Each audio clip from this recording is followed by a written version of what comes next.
तो हम पढ़ रहे थे कैंसर के बारे में, है ना।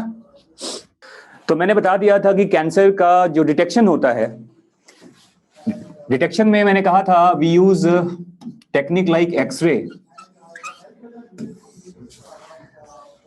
We use technique like CT scan, एक लिखते हैं पेट स्कैन भी होता है,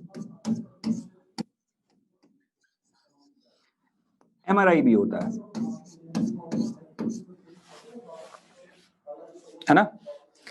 और ये जैसे मैंने बताया था कि एक्सरे काफी एक प्रिमिटिव टेक्निक है, बट एक्सरे की एक लिमिटेशंस हैं। देखो एक्सरे में क्या होता है, 2D इमेज बनता है। देखो इसमें and no x-ray possible for soft and inner organs.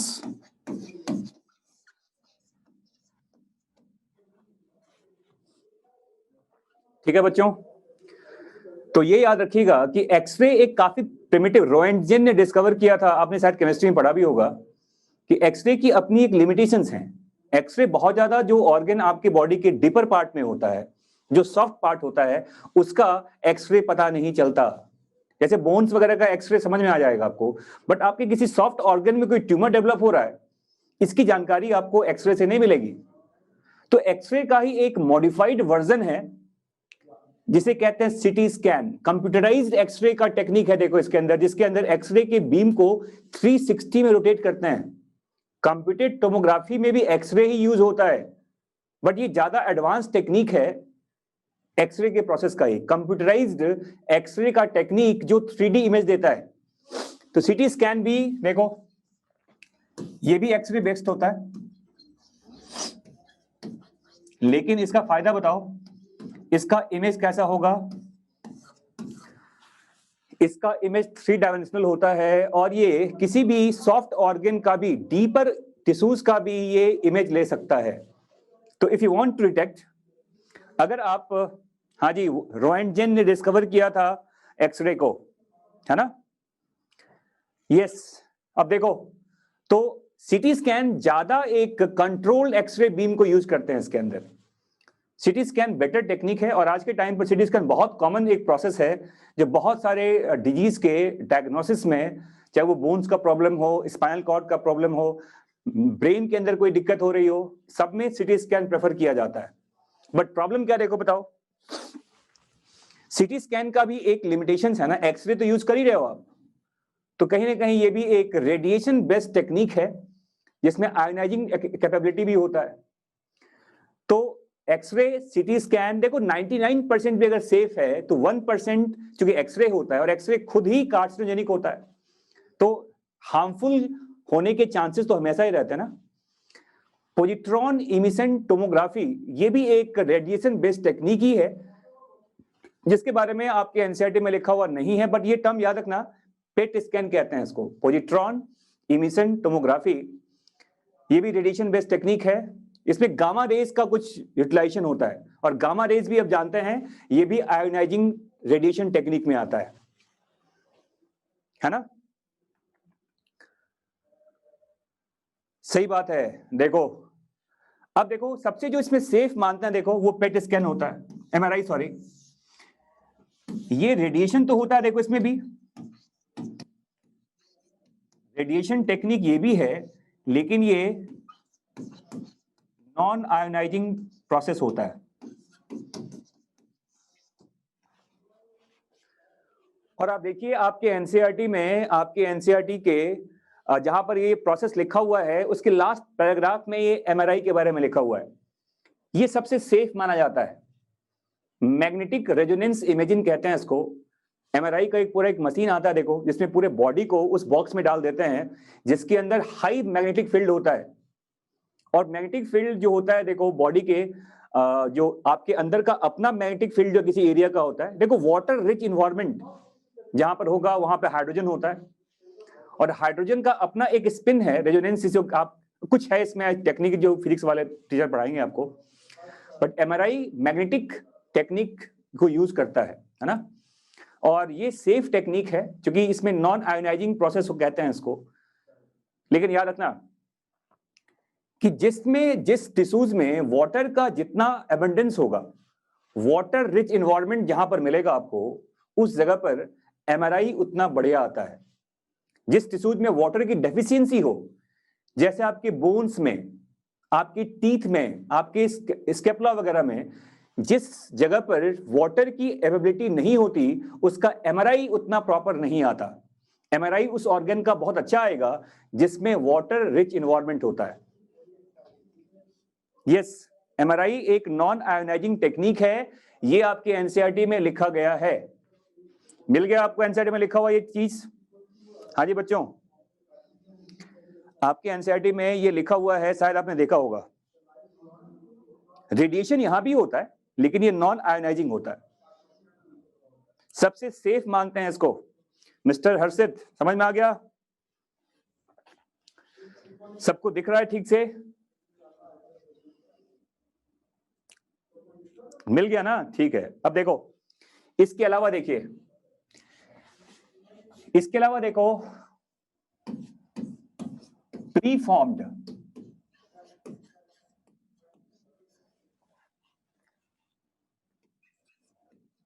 Monoclonal antibodies,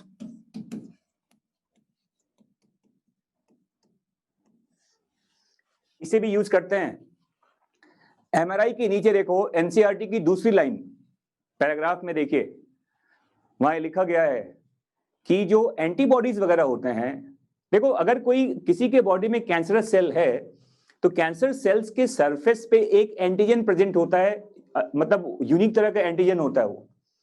उस एंटीजन का डिटेक्शन आप कर सकते हैं। कैसे बताओ? That antigens can be detected by the use of preformed antibodies. इस एंटीबॉडीज को मोनोक्लोनल एंटीबॉडीज भी कहते हैं। ये एक बहुत ही यूनिक तरह का ये एंटीबॉडीज होता है जिसको इन विट्रो कंडीशंस में तैयार करते हैं। क्या बोलते हैं इसको बताओ? मोनोक्लोनल एंटीबॉडीज कहा जाता है इसको। तो याद रखना, देखो ये भी एक तरीका होता है। Preformed monoclonal antibodies can be used for the detection of cancer specific antigens on the cell surface. लिख लो इस पॉइंट को। Preformed monoclonal antibodies can be used for the detection of cancer specific antigens on the cell surface. Yes, monoclonal antibody लिखा हुआ देखो, ये देखिए monoclonal antibodies कहते हैं इसको। इसे मैजिक बुलेट भी कहा जाता है, याद रखना। मोनोक्लोनल एंटीबॉडीज को मैजिक बुलेट भी कहते हैं। ये यूनिक सेल होता है। अभी मैं थोड़ा और बता देता हूं इसके बारे में। देखो, एक टर्म यूज करते हैं, हाइब्रिडोमा टेक्नोलॉजी कहते हैं। देखो,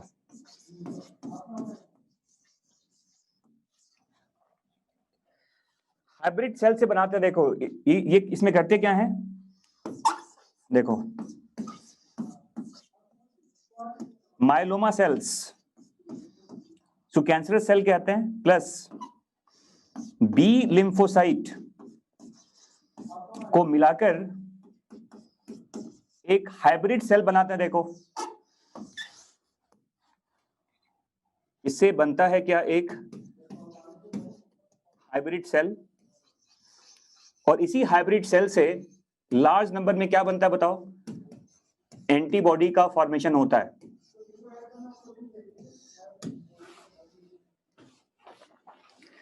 ये एक यूनिक डिस्कवरी है, याद रखिएगा। मैं क्या बोल रहा हूं देखो, मैं क्या बोल रहा हूं देखो, मोनोक्लोनल एंटीबॉडीज को बनाने के लिए एक यूनिक टेक्निक यूज किया जाता है। इसमें क्या करते हैं, एक स्पेसिफिक बी लिम्फोसाइट को लिया जाता है और उसे कैंसरस सेल के साथ फ्यूज कर देते हैं, हाइब्रिडोमा कहते हैं इसको। और वो जो फ्यूज हो जाएगा तो आपके उस बी लिम्फोसाइट्स में एक ही तरह के एंटीबॉडीज के बनाने की कैपेबिलिटी आएगी, लार्ज नंबर में होगा, क्योंकि कैंसरस प्रॉपर्टी भी उसके अंदर होता है। तो सेल्स बहुत तेज डिवाइड करते हैं and all the cells synthesize single kind of antibodies. उसी का नाम होता है मोनोक्लोनल एंटीबॉडीज कहते हैं इसको। समझ में आ गया बच्चों?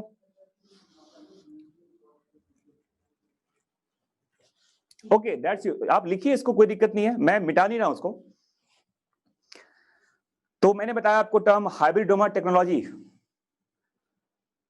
मैंने क्या बताया, देखो एक टर्म यूज किया मैंने, देखो यहां पर हाइब्रिडोमा टेक्नोलॉजी कहते हैं इसको। हाइब्रिड सेल्स यूज करते हैं। वो हाइब्रिड सेल क्या बताओ?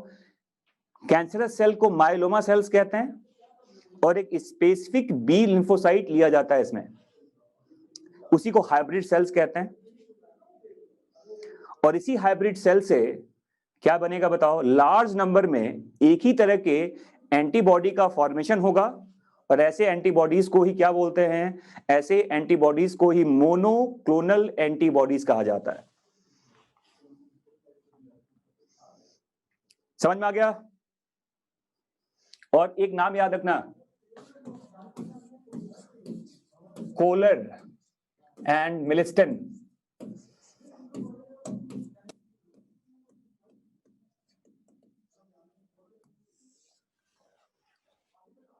ये साइंटिस्ट का नाम है जिसने डिस्कवर किया था मोनोक्लोनल एंटीबॉडीज को। इस डिस्कवरी के लिए इन्हें नोबेल प्राइज दिया गया था, Kohler and Milstein. These antibodies also called, लिखा हुआ देखो, मोनोक्लोनल एंटीबॉडीज कहते हैं इसको। These antibodies are also called monoclonal antibodies.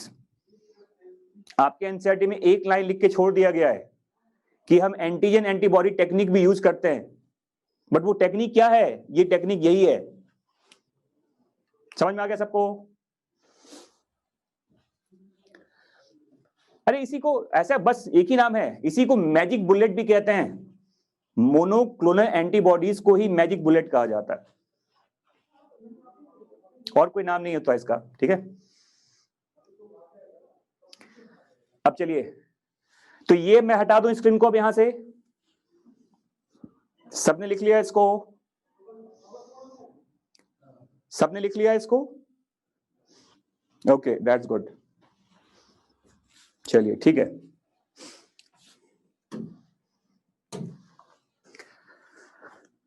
अब देखो,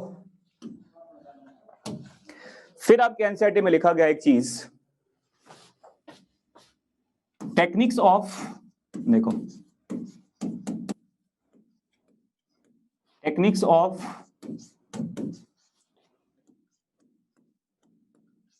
molecular biology can be also used for the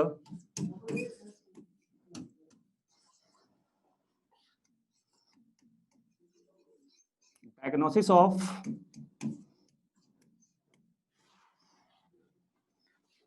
cancer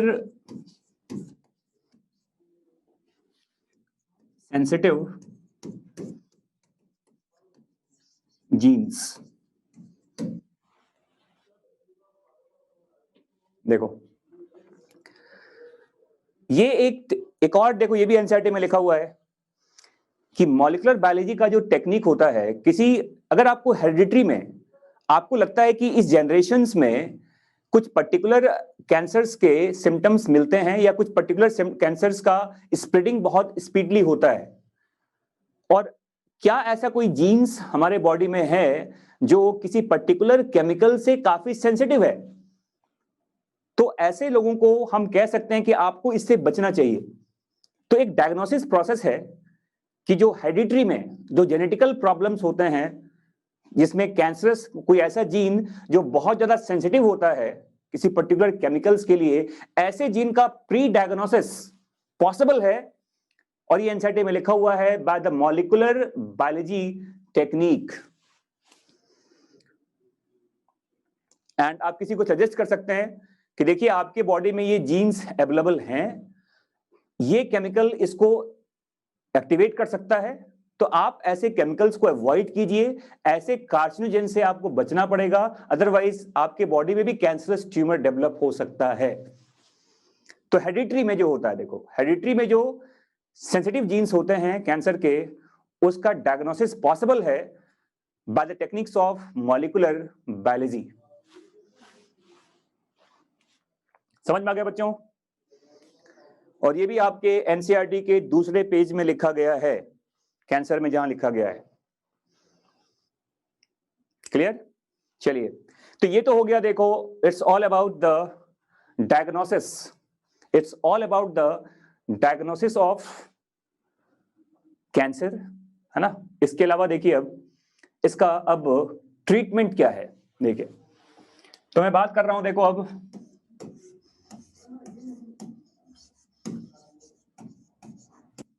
treatment का। देखिए, तो ट्रीटमेंट देखिए यहां पर कई तरह का टर्म यूज करते हैं।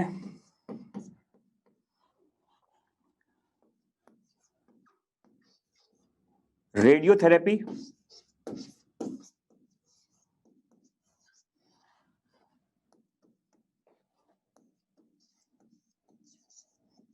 कीमोथेरेपी,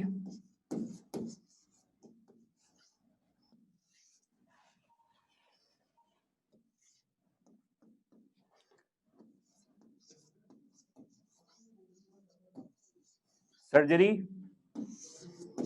एंड इम्यूनोथेरेपी भी करते हैं।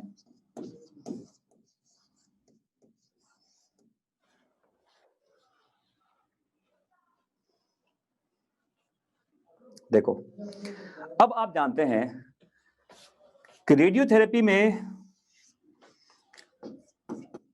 रेडिएशंस यूज किए जाते हैं। देखो,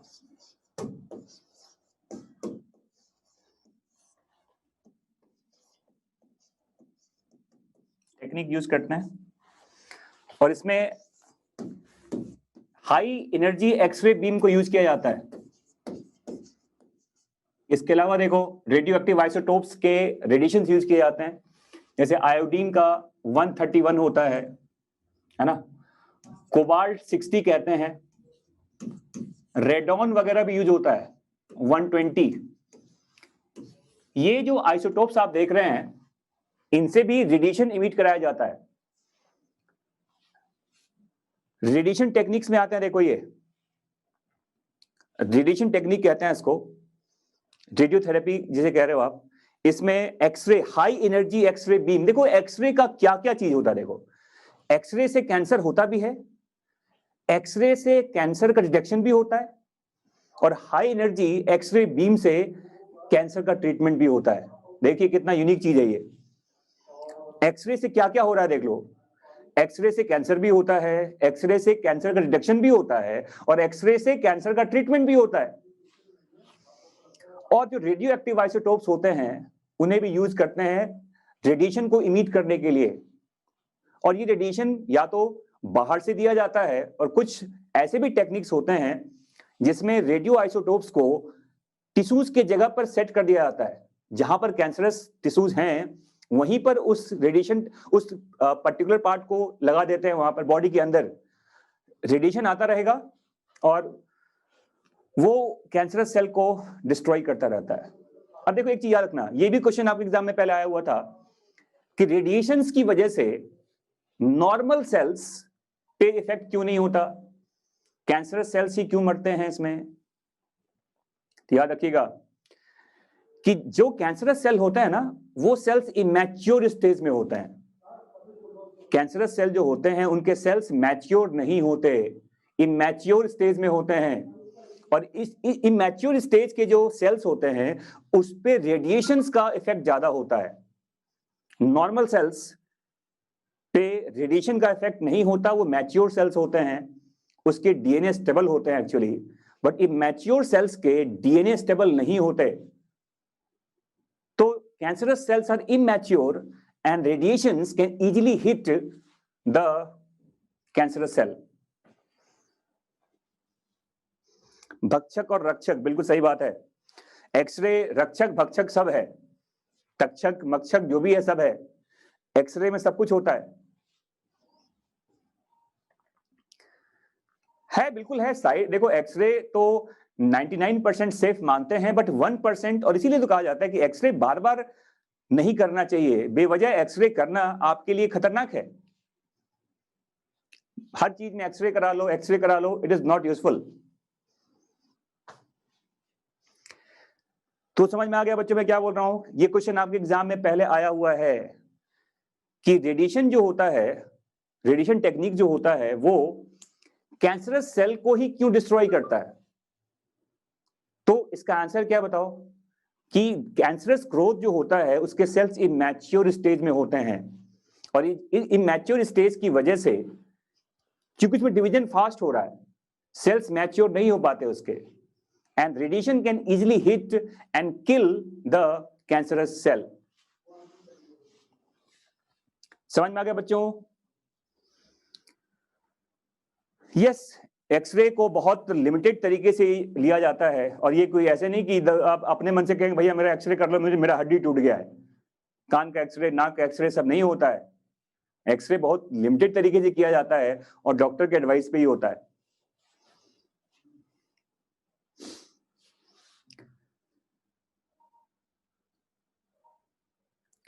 बेटा अब एक्सरे में क्या होता है, एक्सरे का पूरा प्रोसेस आप पढ़ेंगे मॉडर्न फिजिक्स में। अब मैं आपको एक्सरे थोड़ी बताऊंगा कि एक्सरे क्या होता है, ये पूरी कहानी मॉडर्न फिजिक्स में पढ़ेंगे आप एक्सरे के बारे में, ठीक है? चलिए, तो ये था रेडियोथेरेपी। समझ में आ गया सबको? Long time ago when there was a king, मतलब ऐसा कहा जाता है, बट बहुत साल पहले एक क्वेश्चन पूछा गया था कि रेडिएशन टेक्निक में कौन सा रेडियो आइसोटोप यूज करते हैं, और उसमें आंसर था आयोडीन 131। तो ये क्वेश्चन याद रखिएगा, ठीक है बच्चों? इसके बाद देखिए कीमोथेरेपी, केमिकल्स, देखो ड्रग्स यूज करते हैं इसमें, मेडिसिन का यूज होता है, देखो इसमें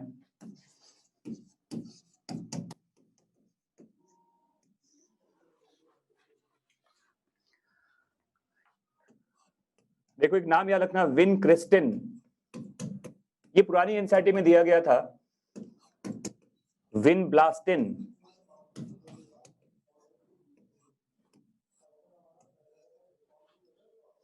ये विंसा एक प्लांट होता है, विंसा रोजिया कहते हैं शायद,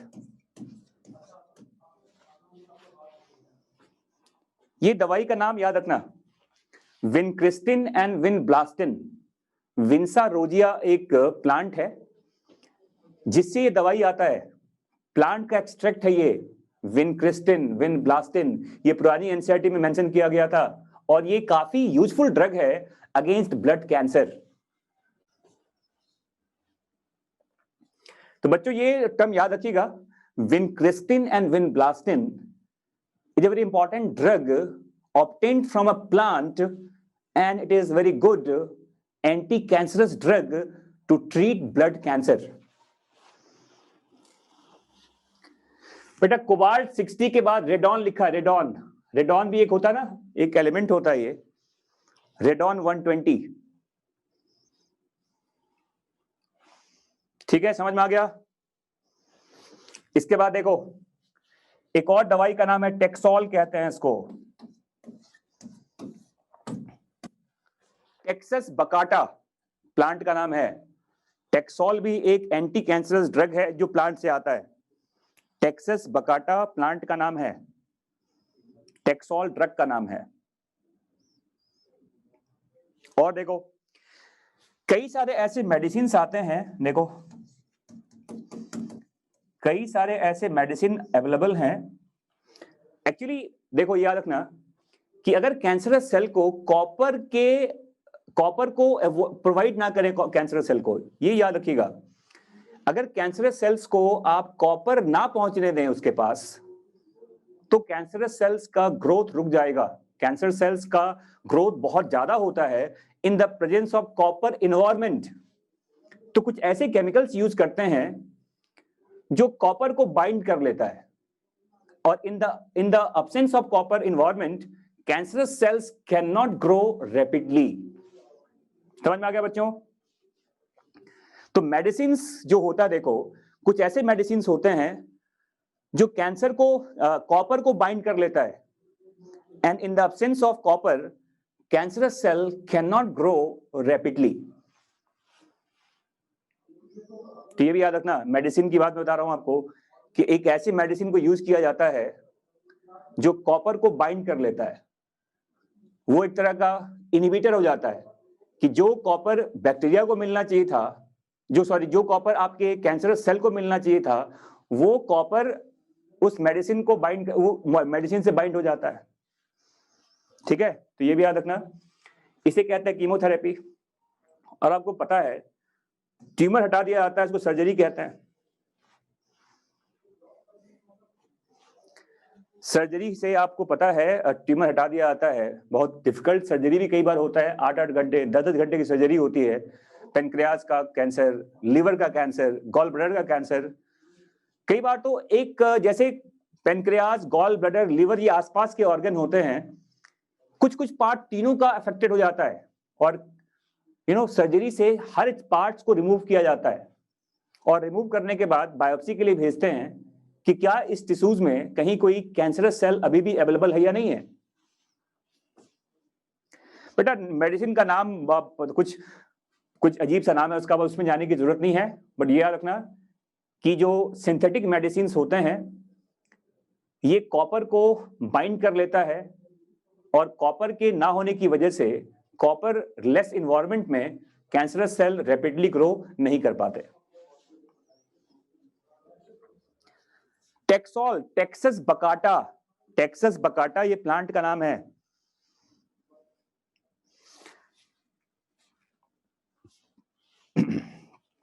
समझ में आ गया बच्चों? तो in the absence of copper environment cancerous cell can not grow rapidly. समझ में आ गया सबको? टेक्सोल मैंने बताया टेक्सस बकाटा से आता है, और आपके बुक में लिखा हुआ है कि cancerous cell has a tendency to avoid your immune system. ये स्किप कर जाता है, ये पॉइंट ऐड कर लीजिएगा। कैंसरस सेल लिख लो, कैंसरस सेल हैज टेंडेंसी, लिखे, cancerous cell has tendency to escape from the immune system, and hence we have to enhance our immunity.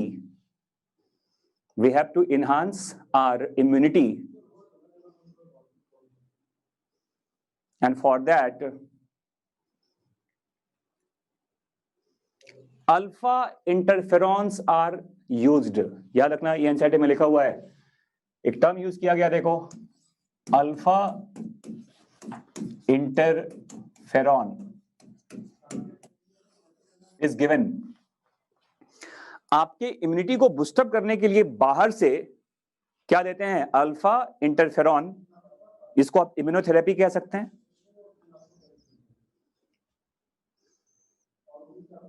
ये सब एनसीईआरटी के दूसरे पेज में फर्स्ट पैराग्राफ में लिखा हुआ है, जहां कैंसर बताया गया है। यस, बायोलॉजिकल रेस्पॉन्स मॉडिफायर कहते हैं इसको, जो आपके इम्यूनिटी को स्ट्रांग करेगा, है ना? समझ में आ गया बच्चों ये चीज सबको? समझ में आ गया? अब देखो एनसीईआरटी में ये भी लिखा गया कि ये कोई स्टेप वाइज प्रोसेस नहीं होता, कंबाइंड प्रोसेस होता है। डॉक्टर सजेस्ट करेंगे कि पहले कीमो करना है या सर्जरी करना है, रेडियो देना है, या केवल मतलब it's a combined technique, it's a combined process, it is not a step wise process कि नहीं पहले ये होगा, पहले ये होगा, पहले ये होगा। कंबाइंड प्रोसेस यूज करते हैं और ये एनसीईआरटी में लिखा हुआ है। Yes, depending upon the conditions a mixed technique is used that includes all the process. Nothing is in hierarchy कि इसके बाद ये, इसके बाद ये, इसके बाद ये। It's all depends upon the जो oncologist होते हैं, जो कैंसर स्पेशलिस्ट डॉक्टर होते हैं, उनको पता होता है कि मिक्स्ड करना है या पहले कीमो करना है या पहले रेडियो करना है। So combined techniques are used for the treatment of effective treatment of cancer. और ये भी आपके एनसीईआरटी में लिखा हुआ है, combined techniques, we cannot discriminate और we cannot make a hierarchy कि ये पहले, ये पहले, ये पहले, ये पहले। समझ में आ गया बच्चों? सो कंबाइंड टेक्निक्स और मिक्स टेक्निक्स कहते हैं इसको, ठीक है। And still we know that cancer is a very dangerous fatal disease, most fatal in non infectious disease कहते हैं इसको। और देखो कई बार जो हमारा इग्नोरेंस होता है, देखो बॉडी में कहीं भी हार्ड लंप्स कहते हैं, जैसे मदर में, आज फीमेल्स की बात करें अगर, तो फीमेल्स में ब्रेस्ट कैंसर एक बहुत कॉमन कैंसर है। मेमोरी ग्लैंड्स में, ब्रेस्ट में कहीं भी हार्ड लंप्स का बनना, हार्डनेस का कुछ टिंडरनेस आ रहा है, हार्डनेस आ रहा है कि किसी पर्टिकुलर पार्ट पे, वो इनिशिएशन है। और फीमेल्स में ब्रेस्ट कैंसर बहुत कॉमन है। तो लंप, हार्ड लंप का बनना, हार्डनेस का आना सॉफ्ट टिश्यूज में, है ना, प्रोलॉन्ग कफिंग होना, ब्लड का आना, है ना, मोल्स, और जैसे आपकी जो टिल वगैरह होता है ना, मोल्स कहते हैं, मोल्स का कलर अगर लॉस कर रहा है, मोल्स का कलर चेंज कर रहा है अगर बॉडी में, याद रखिएगा ये सब सिम्टम्स हैं कैंसर के। वेट लॉस करना, समझ में आ रहा है? हार्ड लंप्स का बनना, सॉफ्ट टिश्यूज में हार्ड लंप कहते हैं, LUMP, हार्डनेस का आना, है ना, कफिंग प्रोलॉन्ग्ड होता है, ब्लड्स आते हैं कफ में आपके, वेट लॉस होता है आपका, swallow करने में दिक्कत होगी आपको, फूड को swallow करने में दिक्कत होता है, मोल्स और मोल्स वगैरह जो होते हैं उसे कलर चेंज करने लगते हैं, और मैंने कहा कि वेट लॉस भी होता है। ये सब कुछ इनिशियल सिम्टम्स हैं कैंसर के।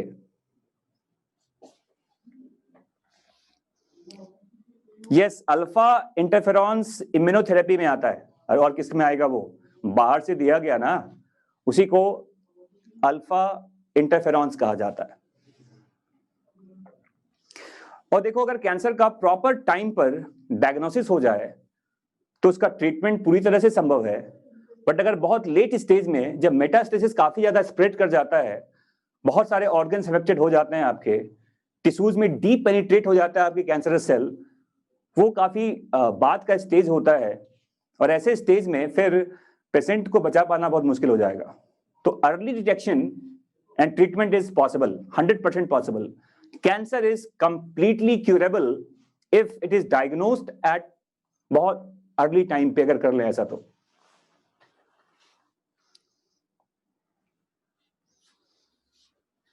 समझ में आ गया बच्चों? ये सारे इंफॉर्मेशंस आपके एनसीईआरटी में भी दिए गए हैं। हाँ, सिम्टम्स वगैरह लिखा हुआ नहीं है, बट ये अल्फा इंटरफेरॉन्स के बारे में आपके एनसीईआरटी में भी लिखा हुआ है। यस, और ये बीमारी मेनली 40 इयर्स के बाद ही अपियर होता है। मेल में प्रोस्टेट कैंसर बहुत कॉमन है। अगर पूछा जाए आपसे कि मेल फीमेल को अगर आप डिस्टिंग्विश करेंगे, तो मेल के अंदर प्रोस्टेट कैंसर और फीमेल में cervical cancer, uterine cancer and breast cancer, ये बहुत कॉमन होता है।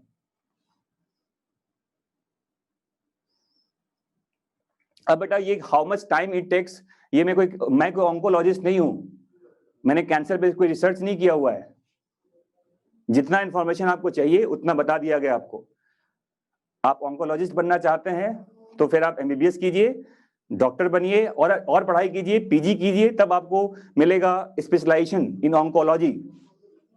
आप ऑन्कोलॉजिस्ट बनेंगे तो और आपको कहानी समझ में आएगा। समझ में आ गया? यस, मेल में प्रोस्टेट कैंसर कॉमन होता है, फीमेल में ब्रेस्ट कैंसर है, सर्वाइकल कैंसर है, यूट्राइन कैंसर है। समझ में आ गया? तो ये था all story about the cancer. समझ में आ गया सबको? बच्चों में भी देखो चांसेस तो होते ही हैं, बट मैंने कहा जनरली ये 40 इयर्स के बाद होता है। ब्लड कैंसर वगैरह बहुत अर्ली स्टेज में भी पॉसिबल है। ठीक है, इज दैट क्लियर?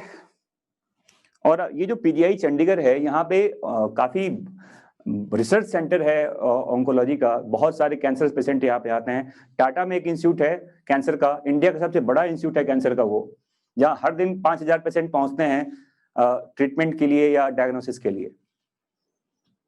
ठीक है, कैंसर का हॉस्पिटल अभी झज्जर में बना है हरियाणा में, एक वाराणसी में भी स्टेब्लिश हुआ है। झज्जर में गवर्नमेंट हॉस्पिटल स्टेब्लिश हुआ है, बहुत बड़ा हॉस्पिटल है वो, जहाँ केवल कैंसर का ट्रीटमेंट होता है। झज्जर आपके ही हरियाणा में है। एम्स में भी है, बट ये केवल कैंसर का ही स्पेशलाइज्ड एरिया है। झज्जर में जो हॉस्पिटल बनाया गया है वो कैंसर हॉस्पिटल ही है। Yes, you are right. AIIMS Jhajjar, पता नहीं एम्स भी है या नहीं, आई डोंट नो, बट आप कह रहे हैं तो होगा, बट वो कैंसर का ही हॉस्पिटल है। ठीक है बच्चों, चलिए, तो ये मैंने बता दिया कैंसर के बारे में। अब लिखिए एडिक्टिव ड्रग्स के बारे में। ये कहानी खत्म हुआ। चलिए इसको मिटा दो बच्चों, यहां पर डिलीट करो यहां से इसको। अब मैं यूज कर रहा हूं, देखो इसको एडिक्टिव या इसको एब्यूजिव ड्रग्स भी कहते हैं।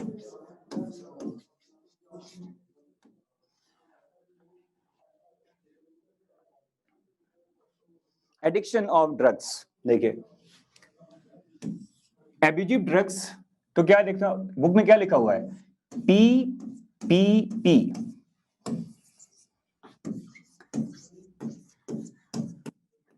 Dependency on drugs,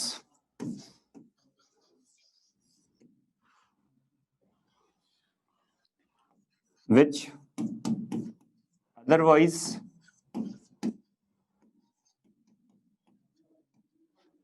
causes mild or severe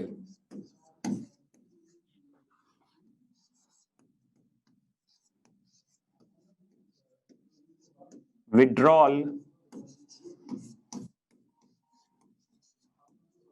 symptoms कहता है। ये PPP क्या है? Physical, physiological and psychological dependency. लिख लो, ये ट्रिपल P लिखा हुआ आपने, ये एनसीईआरटी का डेफिनेशन है, आप लिख लीजिएगा इसको। और ऐसे ड्रग को ही क्या बोलते हैं? इसी को आप एब्यूजिव ड्रग, इसको ड्रग एब्यूज कहा जाता है, इसे ड्रग एब्यूज कहते हैं। Physical, physiological and psychological dependency on drugs which otherwise causes mild or severe withdrawal symptoms। withdrawal symptoms कहने का मतलब कि अगर वो आपको ना मिले तो आप सेक कर रहे हैं बहुत ज्यादा, आपको अजीब अजीब बॉडी पेन हो रहा है ना, आप बहुत कांप रहे हैं, पसीना सा आ रहा है आपको, आप संजू बाबा बन जाते हैं अगर, है ना? संजू बाबा देखा था ना मूवी? हाँ जी, हाँ, उड़ता पंजाब भी देखा आपने, बिल्कुल सही कह रहे हैं आप। पंजाब आपके बगल में ही है, ज्यादा दूर भी नहीं है। तो beware of that kind of person, beware of that kind of drug addicts and you are in a age जहां पर आपको एक्सपेरिमेंटेशन का बहुत शौक होता है, you know, you are in age of experimentation. आपको कोई चीज सुन के राजी नहीं है आप, you want to experiment everything and that experimentation somehow make you addictive. आपने स्टार्ट किया कोई चीज, आपको अच्छा लगा वो चीज, आपको थोड़ा इंजॉय मिला, आप थोड़ा एक अपने आप को प्लेजर फील करते हैं उस चीज में, एंड सम टाइम वही चीज धीरे धीरे आपके एडिक्शन में आ जाता है। तो जो एडोलेसेंस का एक प्रॉब्लम है एक्सपेरिमेंटेशन, एक्सपेरिमेंटेशन एक बहुत बड़ा कारण है एडिक्शन का। और जो आप जिस एज में हैं, एडोलेसेंस का जो एज होता है, ये 15 से 22 का जो एज होता है, ये बहुत बड़ा एक एज ग्रुप है जिसमें ड्रग एब्यूजिंग का टेंडेंसी स्टार्ट हो जाता है। ऐसा क्या अच्छा लगता है? अब देखो, ये तो खैर अब इसमें मैं क्या बोलूं कि ऐसा क्या अच्छा लगता है, बट कुछ तो मिलता है उसमें। ऑल्दो ये इसका कोई एक्सप्लेनेशन नहीं कि क्या अच्छा लगता है इसमें, बट कुछ ना कुछ तो होता ही है, तभी लोग उसको यूज करते हैं। तो देखिए, physiological and psychological dependency on drug कहा जाता है इसको। और देखो अरे बता तो दिया, एनसीईआरटी भी खोल लो। फिजियोलॉजिकल एंड साइकोलॉजिकल,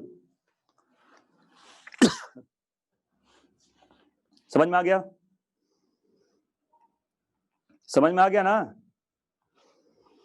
विड्रॉल क्या होता है कि अगर आपको वो चीज ना मिले तो आप में सिम्टम्स आएंगे, आप घबरा जाएंगे, आप में अजीब अजीब तरह के सिम्टम्स आएंगे, बॉडी पेन होगा, मस्कुलर पेन होगा, काफी ज्यादा आप नौजिया वाली फीलिंग आएगी, आप सेक करेंगे बहुत ज्यादा, है ना, आप बहुत ज्यादा वायलेंट हो जाते हैं ऐसे केसेस में। इसी को विड्रॉल कहा जाता है। समझ में आ गया? समझ में आ गया सबको? ओके, चलिए अब देखो यहां पर कैटेगरी कहते हैं ड्रग्स का, कैटेगरी ऑफ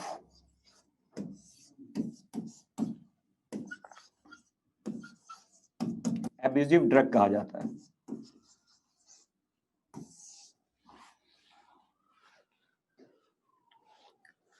तो इस कैटेगरी में देखिए, जैसे लिखा जाता है, नंबर 1,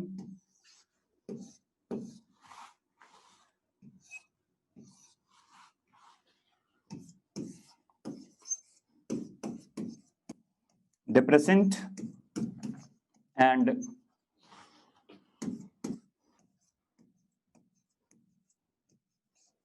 ट्रैंक्विलाइजर्स कहते हैं। इसी में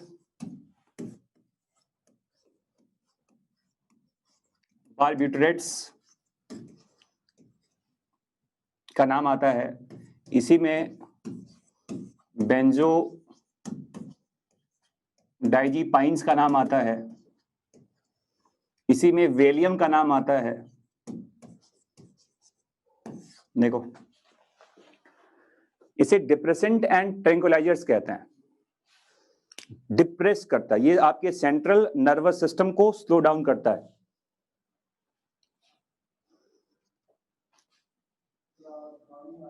फिल्मों में ड्रग के लिए जान भी ले लेते हैं। वाह वाह वाह वाह, बिल्कुल सही कह रहे हैं आप। चलिए, वो तो फिल्म की बात है, बहुत कुछ सच्चाई भी दिखाया जाता है उसमें, ऐसी कोई बात नहीं है। यहां देखो, तो मैंने क्या कहा कि ये पहला कैटेगरी है, इसको डिप्रेसेंट एंड ट्रैंक्विलाइजर्स कहा जाता है। एक्चुअली ये जो सेडेटिव्स होते हैं, देखो, या इसको सेडेटिव्स भी कहते हैं, इसे सेडेटिव्स एंड ट्रैंक्विलाइजर्स भी कहते हैं। जो स्लीप इंड्यूसिंग पिल्स होते हैं, आपने देखा होगा कि कुछ लोगों को नींद की दवाई खाने की बीमारी हो जाती है, आदत हो जाती है उनको, बिना नींद की टैबलेट लिए उनको नींद नहीं आती। कुछ को डॉक्टर प्रेफर मतलब कहते हैं कि आप ये दवाई लीजिए लिमिटेड अमाउंट में, बट कहीं ना कहीं हम उस पर डिपेंडेंट हो जाते हैं कई बार। तो यूजुअली कहते हैं ये जो सीडेटिव्स और ट्रैंक्विलाइजर्स वगैरह होते हैं ये स्लिप इंड्यूसिंग पिल्स होता है। जैसे ट्रैंक्विलाइजर्स वगैरह होते हैं ये लार्ज एनिमल्स को इमोबिलाइज करने के लिए यूज करते हैं कि आधे घंटे के लिए 1 घंटे को एनिमल को बेहोश करना है पूरी तरह से, तो वो ट्रैंक्विलाइजर्स से उसको बेहोश कर देते हैं। तो इन सबको स्लिप इंड्यूसिंग पिल्स कहा जाता है। एनसीईआरटी में ये टर्म कहीं यूज किया गया है, बारबिटरेट्स, बेंजोडाइजीपाइन्स, बट ये कौन से कैटेगरी का ड्रग है ये लिखा हुआ नहीं है, बट आप याद रखिएगा इसको। यस, बारबिटरेट्स, बेंजोडाइजीपाइन्स, वेलियम, ये सब इसी कैटेगरी में आता है।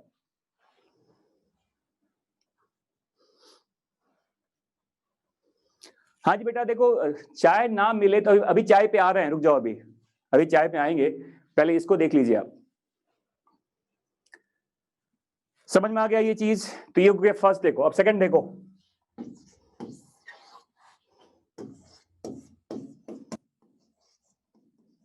ओपिएट, नारकोटिक्स,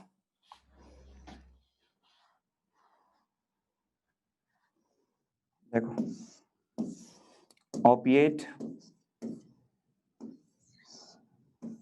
नारकोटिक्स, और इसको पेन किलर भी कहा जाता है, ओपियोइड कहते हैं। देखो ओपिएट का मतलब इसको ओपियोइड्स ड्रग्स भी कहते हैं।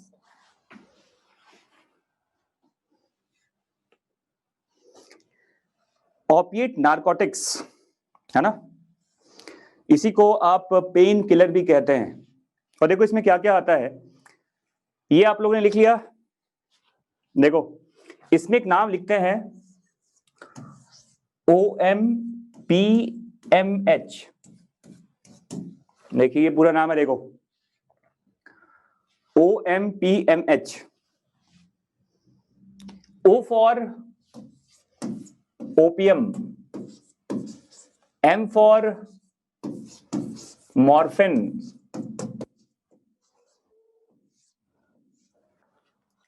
P फॉर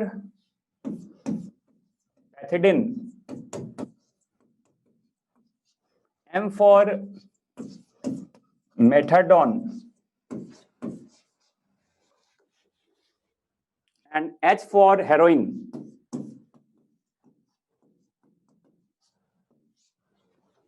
देखो ये सारे नाम हैं, लिख लीजिए इसको। O फॉर ओपियम, ये सब बाद में आएगा, एम्फेटामिन्स वगैरह, अभी रुक जाओ।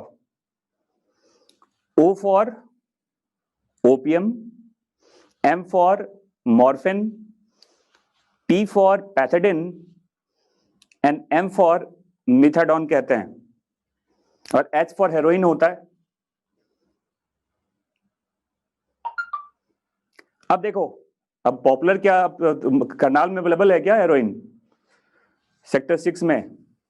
चलो यहां देखो, अब क्वेश्चन यहां पर ये है कि देखो ये जो ओपियम, और अब देखो मैं इसको ये हटाऊं, इसको अब यहां से, अब ये नाम सबने लिख लिया OMPMH। चलिए ठीक है, अब देखो इसको मैं अब डिलीट कर रहा हूं।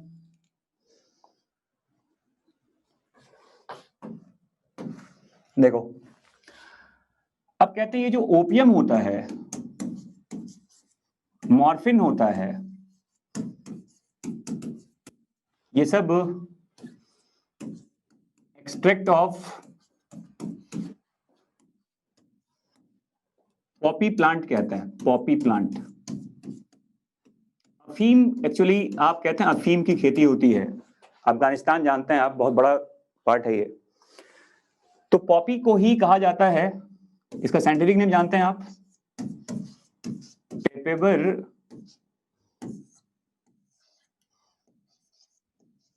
सोमनीफेरम कहा जाता है।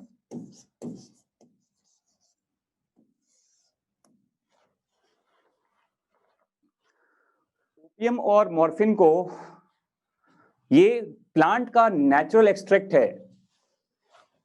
पॉपी प्लांट आपके बुक में लिखा हुआ है, और याद रखिएगा कि ये जो मॉर्फिन में देखो हेरोइन जो होता है, देखो हेरोइन को डाई एसिटाइल मॉर्फिन भी कहा जाता है। ड्रग की दुनिया में इसी को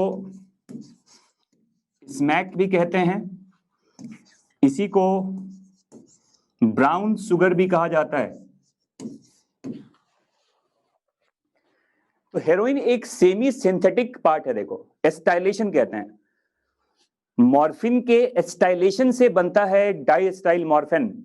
आपके एनसीईआरटी में मॉर्फिन का हेरोइन का डायग्राम, मॉर्फिन का डायग्राम बना हुआ है।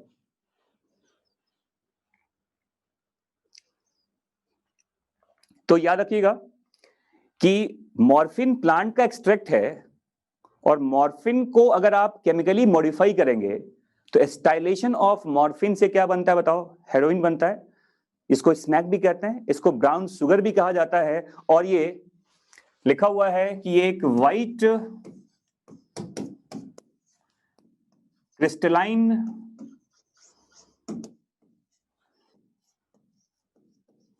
अडरलेस पाउडर होता है।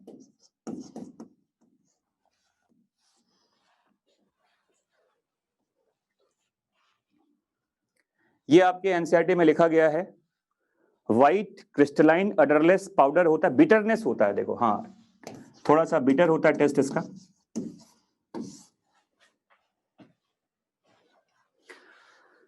And heroin is taken by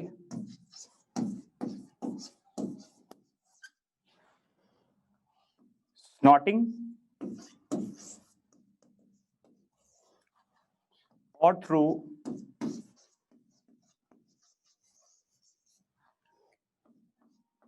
injection. Intravenous भी होता है और स्नॉट करते हैं। ऑब्वियस सी बात है, डिप्रेसेंट है, ये सभी आपके सेंट्रल नर्वस सिस्टम को स्लो डाउन करता है। पेन किलर है ना ये, जैसे मॉर्फिन वगैरह कहते हैं। मॉर्फिन ड्रग दिया जाता है आफ्टर सर्जरी। मॉर्फिन के इंजेक्शन दिए जाते हैं सर्जरी के बाद के पेन को कम करने के लिए। मॉर्फिन का इंजेक्शन दिया जाता है।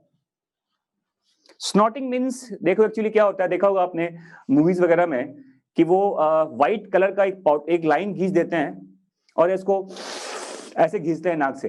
स्नॉट करना कहते हैं इसको। एक लाइन लगी होती है, वो पूरा नाक के थ्रू उसको इनहेल कर लेते हैं। बिल्कुल लाइन खिंचा रहता है, देखो सब याद आ रहा है सबको। वो लाइन बना होता है और उसको वो पूरा का पूरा इनहेल कर लेते हैं। समझ में आ गया? हाँ जी। ये भी आपके एनसीईआरटी में देखना, एनसीईआरटी के वहां जो ड्रग्स लिखा गया है उसके दूसरे पेज में पहले 2 लाइन में क्या लिखा हुआ है? इंट्रावेनस भी लेते हैं और इसको स्नॉट भी करते हैं। एक बार पढ़िए उसको।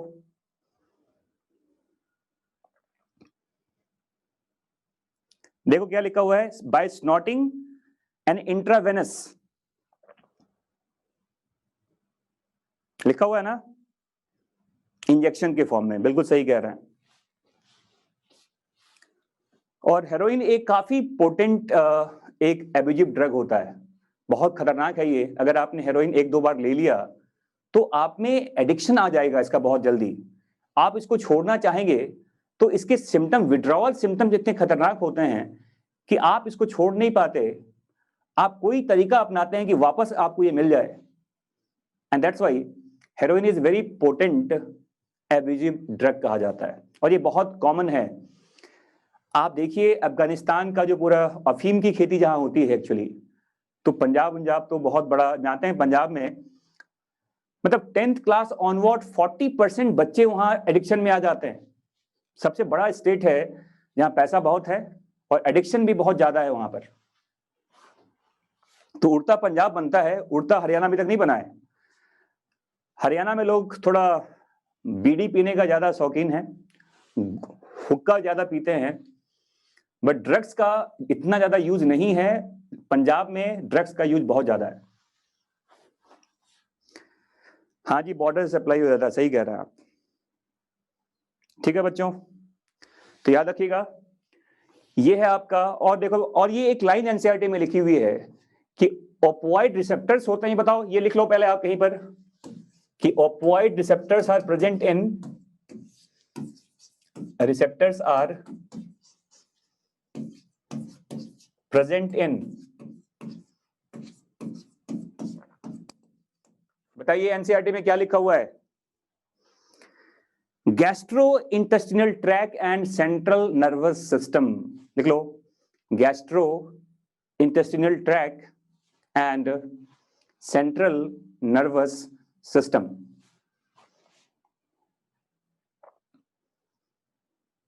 समझ में आ गया बच्चे? समझ में आ गया ये? तो ये कहानी था, बताओ किसका? पेन किलर का। मॉर्फिन लिखा हुआ आपके एनसीईआरटी में भी कि मॉर्फिन वगैरह का ड्रग दिया जाता है पोस्ट सर्जरी के पेन को कम करने के लिए। सर्जरी में, मेजर सर्जरी जो होता है बहुत बड़ा पेनफुल होता है, तो सर्जरी के बाद दर्द ना हो आपको बहुत ज्यादा, उस समय मॉर्फिन का इंजेक्शन दिया जाता है। अरे गैस्ट्रो इंटेस्टिनल ट्रैक, एनसीईआरटी, मैं क्या बोल रहा हूं, ये लाइन आपकी कुछ अजीब सी नहीं है, एनसीईआरटी में लिखा हुआ है। चलिए ठीक है बच्चों, तो अब आज यही खत्म करते हैं। आने वाले फ्राइडे को ये चैप्टर आपका खत्म हो जाएगा। ड्रग्स थोड़ा बचा हुआ है अभी, उसके बाद बचेगा आपका अल्कोहल, सिगरेट स्मोकिंग, चैप्टर का द एंड हो जाएगा। I am not in Karnal, I am in Delhi only, but not at my home. ठीक है बच्चों? एस्टाइलेशन, अरे एस्टाइलेशन एक टेक्निक होता है एडोलेसेंस में। क्या उसमें क्या क्या पीयर प्रेशर क्या होता है, वो कहानी आप समझ लेंगे खुद भी। ये मैं आपको बताऊंगा फ्राइडे को। फ्राइडे को ये चैप्टर खत्म हो जाएगा। ठीक है? चलिए, yes I am at NEET prep, you are right. Hookah is dangerous नहीं, हुक्का बहुत अच्छा होता है, पीजिए इसको। अरे कोई भी स्मोकिंग डेंजरस होता है। चलिए ठीक है, टेक केयर, बाय बाय।